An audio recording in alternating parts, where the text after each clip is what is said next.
Hello and welcome back to Specimen Dave TV. In this video I'm going to be giving my review on the Daiwa BG Seabass. I'm going to talk about casting weights, what kind of sizes you can get in the rod, why I bought the rod, where I wanted to use it, price, where I got it from, and lastly, the cosmetics. If you're watching this video and you're not subscribed already, please smash that subscribe button, drop a like and leave me a comment. It's much appreciated. So, the Daiwa BG Seabass comes in 14 different sizes and casting weights. The lowest one being 5 to 21 grams at a length of 2.21 meters, which is 7.5 foot. The largest of the model comes in at 3.2 meters and has a casting weight of 60 to 120 grams. So which one did I pick and why? Well, I opted for the 3.05 meter, which is 10 foot on the button, and it has a casting weight of 28 to 84 grams. The reason I chose the 28 to 84 gram 10 foot rod is because I was looking for a rod that would suit me perfectly in Portugal. Now, if you're familiar with fishing Portugal or know that it's famous for surfing, you'll know that you have some really rough water out there. White water, rough, rugged ground. So I needed a rod that could cast heavy lures across good distances to reach reefy points, drop offs, any kind of structures that are 100 yards or maybe even more away. The kind of lures I had in mind for casting were, for example, 50 gram Samson shads and even the 70 gram Samson shads. Lures that are heavy and that will cast a good distance and you can still work in rough conditions. The length suits perfectly for what I was trying to achieve, which is if you're standing maybe 4 or 5 foot above the water line or maybe even more, I would like to be able to drop my rod tip down as soon as my lure hits the water to get my braid out of the crosswind, which will end up giving you a bow in your line and it'll drag your lure right up to the surface. It's that 10 foot reach that I was looking for, to be able to maneuver down below little crevices in the rocks. If I could find a little sheltered gully that I could probably stand in, I could get the top of the rod out of the gully. Essentially, the longer the rod I had, the easier it was for me to stay off the water line and still work the subsurface and top water lures with that rod tip pointed right down. Now also, Portugal is known for some big bass, so with the chance of being able to hook into one of them, I wanted a rod that had a good bit of backbone in it that I could bully the fish out of structures or out of reefs. And with the 10 feet on the rod, you could maneuver it around those structures if you were high up, 4 or 5 feet above the waterline. Another thing that made this rod stand out to me was its weight. It weighs in at only 198 grams, literally less than 200 grams for a 10 foot rod with a casting range of 28 to 84 grams. It is very lightweight, which suits me perfectly for covering a lot of ground, a lot of distance, up and down rocks. The lighter, the better. Now, the Irish bass fishing scene tends to lean more towards the rods with lighter casting weights, such as 10 to 35 grams, 10 to 40 grams, those kind of sizes. And for the fishing that's being done on the east and south coasts of Ireland, those are perfectly fine because you're not really fishing big surf beaches or heavy surf conditions across bouldery, rough ground.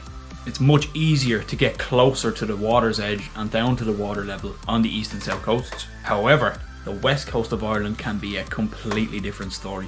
I've been stood in front of 3 meter and even 4 meter swells on the west coast of Ireland. Water that looks absolutely perfect for the kind of bass fishing that I love to do, which is white water fishing. And the heavier lures that you can cast and the longer the rod that you have in those heavy surf conditions, the better. It's going to make your fishing life so much easier. If I need to power a cast to cut through a wind that's coming straight at my face, or even work a subsurface or top water lure in some heavy rolling surf, I believe it's got the strength to bully some massive pollock out of kelp beds, because you know pollock, they will dive and they will bury you in anything that they can wrap your line around. It's a 2-piece rod with equal sections. The travel length is 157 centimeters, so it's nice and easy for fitting into rod tubes or into the back of the car, no problem. The rod cost me €143, and for that price I can confirm that it is great value. I fished with it for 6 days straight, often 8 hours a day, and not once did my arms or back get tired from working walk the dog lures or subsurface lures. Another thing before I forget is the distance from the handle to the bottom of the rod, which is perfect for me. I can get a good grip with both hands and I can give it a good power cast if needed to punch through wind or hit a mark that's 100 yards away. The shipping cost me about €6. I bought the rod from wavein.com, which is a sub website of tradein.com. I'm sure many of you are familiar with the website. They have a lot of sub websites such as Snow In, Trek In, Dive In. They cover all outdoor activities that you can think of. The range of equipment fishing wise on their website is absolutely huge. It's never ending. You can find anything you need there. It's very rare that you'll find a rod 10 foot with such a heavy range of casting weight in Ireland, because we just don't really have the ground and conditions for it. So if you're looking for a heavier rod to suit those rough conditions on the west coast, or if you're traveling abroad to likes of Portugal, you may have to go online to find a rod that will suit your fishing. Now, the last thing that I care about or even look for when I'm buying a new rod is the cosmetics.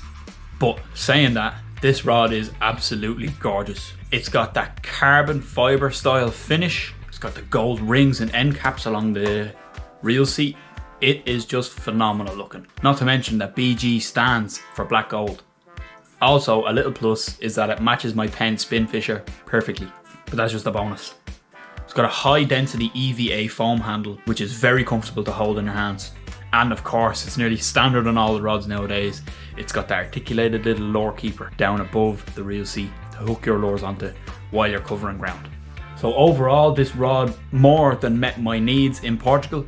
And furthermore, I'm very excited to use it on the west coast of Ireland when I'm chasing bass in rough conditions and pulling pollock out of the kelp beds. If you have any questions about lure rods, what type to get, what kind of fishing you do, or you're just not sure about something, please drop a comment, ask me, or message me on Instagram. I'll be more than happy to help. If you like this video, leave a comment and let me know. I have a couple other rods that I can run through. I can run through my reels, and I can also talk about lures and what kind of conditions I'll be using certain lures in, if there's interest in that. So thank you again for watching, and I'll see you on the next one. Woo!